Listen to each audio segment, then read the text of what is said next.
నమస్తే, welcome to Telugu one cinema. This is Diveshri. సుదీర్ఘకాలం నుంచి అద్భుతమైన పర్ఫార్మెన్స్తో పాన్ ఇండియా ప్రేక్షకులని అలరిస్తూ వస్తున్న హీరో సూర్య. సినిమాల్లోని క్యారెక్టర్స్ ద్వారానే కాకుండా నిజ జీవితంలోనూ పేద ప్రజలకి అండగా ఉంటూ తన పెద్ద మనసుని చాటుకుంటున్నాడు. ఇందుకు నిదర్శనమే అగరం ఫౌండేషన్. 2006 సెప్టెంబర్ 25న అగరం ఫౌండేషన్ని సూర్య స్థాపించాడు. తమిళనాడు గ్రామీణ ప్రాంతానికి చెందిన ఎంతోమంది పేద విద్యార్థులను చదివిస్తూ వసతి, భోజన సదుపాయాల్ని కల్పిస్తున్నాడు. తాను ఉంటున్న ఒక ఇంటిని కూడా అగరం ఫౌండేషన్కి కేటాయించడం జరిగింది. రీసెంట్గా సూర్య అగరం ఫౌండేషన్ని సందర్శించాడు.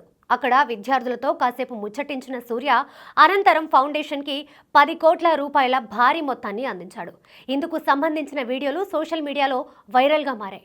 దీంతో స్వచ్ఛంద సంస్థ పేరుతో కొంతమంది విరాళాలు సేకరిస్తారు. కానీ తన డబ్బునే ఫౌండేషన్కి ఇవ్వడంపై నెటిజన్స్ సూర్యని అభినందిస్తూ ట్వీట్స్ చేస్తున్నారు. అభిమానులైతే సూర్య ఫ్యాన్స్గా చెప్పుకునేందుకు గర్వపడుతున్నామంటున్నారు. అగరం సంస్థలో ప్రస్తుతం 2000 మందికి పైగా విద్యార్థులు ఉన్నత విద్యని అభ్యసిస్తున్నారు. ఇప్పటికే ఈ సంస్థకి చెందిన చాలా మంది ఉన్నత ఉద్యోగాల్లో సెటిల్ అయ్యారు. సినిమాల విషయానికి వస్తే సూర్య మే 1న రెట్రో మూవీతో ప్రేక్షకుల ముందుకు వచ్చాడు. రొమాంటిక్ యాక్షన్ జోనర్లో వచ్చిన ఈ మూవీ తెలుగు ప్రేక్షకులని నిరాశపరిచింది. తమిళంలో మాత్రం హిట్ టాక్తో ఇప్పటికే 100 కోట్ల రూపాయల గ్రాస్ని దాటి మరిన్ని కలెక్షన్ సాధించే దిశగా ముందుకు వెళ్తోంది. సూర్య తన తదుపరి చిత్రాన్ని మూకుత్తి అమన్ ఫేమ్ ఆర్జే బాలాజీ దర్శకత్వంలో చేస్తున్నాడు. ప్రస్తుతం ఈ చిత్రం షూటింగ్ దశలో ఉంది.